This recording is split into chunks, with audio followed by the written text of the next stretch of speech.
There was that silence that exists only where man has not been before. It was so peaceful. You left everything behind in that little island. Literally everything.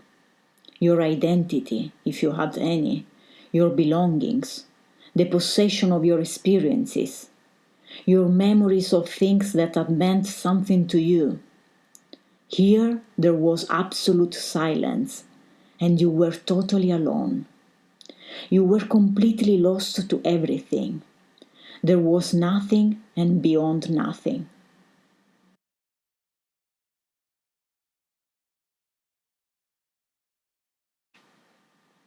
You should really forget the word meditation. That word has been corrupted. The ordinary meaning of that word, to ponder over, to consider, to think about, is rather trivial and ordinary. If you want to understand the nature of meditation, you should really forget the word, because you cannot possibly measure with words that which is not measurable, that which is beyond all measure.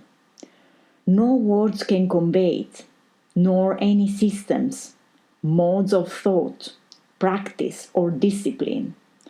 If you can put aside the word meditation, then you begin quietly, gently to feel a movement that is not of time.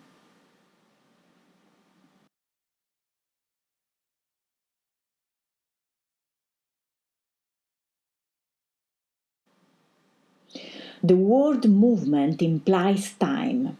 What is meant is a movement that has no beginning or end.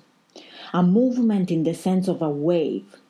Wave upon wave starting from nowhere and with no beach to crash upon. It is an endless wave.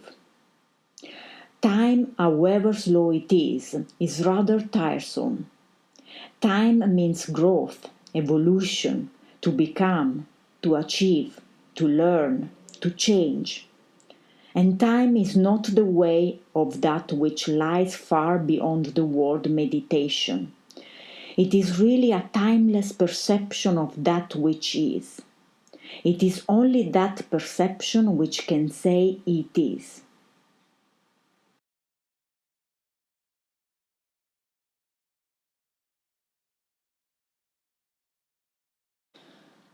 That which has no time cannot be measured by words, and meditation is only a word. The roots of heaven are in deep abiding silence. The earth doesn't belong to anyone. It is the land upon which all of us are to live for many years, ploughing, reaping, and destroying. You are always a guest on this earth, and have the austerity of a guest. Austerity is far deeper than owning only a few things. The very word austerity has been spoilt by the monks, by the sannyasis, by the hermits.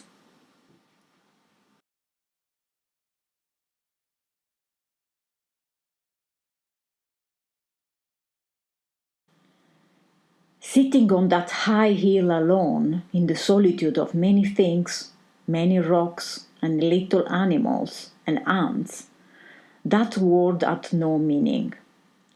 Over the hills, in the far distance, was the white, shining, sparkling sea. We have broken up the earth as yours and mine, your nation, my nation, your flag and his flag, this particular religion and the religion of the distant man. The world, the earth, is divided, broken up, and for it we fight and wrangle, and the politicians exult in their power to maintain this division, never looking at the world as a whole.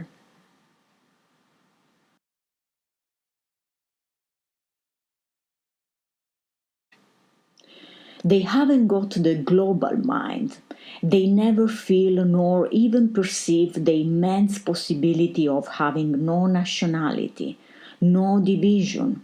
They can never perceive the ugliness of their power, their position, and their sense of importance.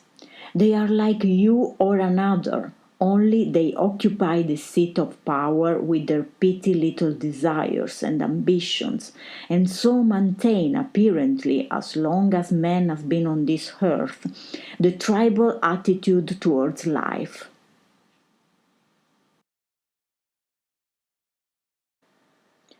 They don't have a mind that is not committed to any issue, to any ideals, ideologies, a mind that steps beyond the division of race, culture, the religions man has invented.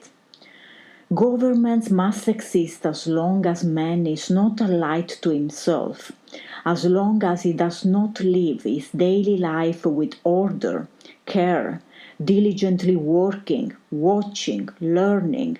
He would rather be told what to do. He has been told what to do by the ancients, by the priests, by the gurus, and he accepts their orders, their peculiar destructive disciplines, as though they were gods on this earth, as though they knew all the implications of this extraordinary complex life.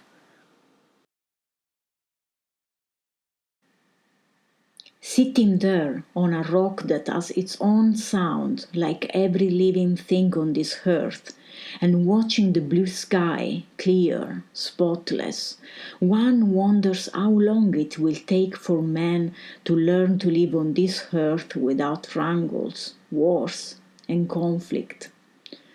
Man has created the conflict by his division of the earth, linguistically, culturally, superficially.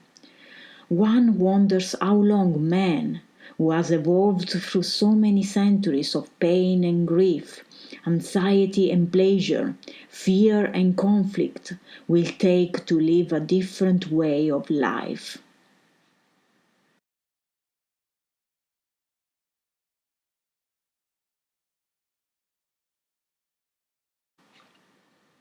Why, one wonders, does man not realize that one can live peacefully without wars, violence? How long will it take him, how many centuries to realize this? The roots of heaven are of great emptiness, for in emptiness there is energy, incalculable, vast, and profound.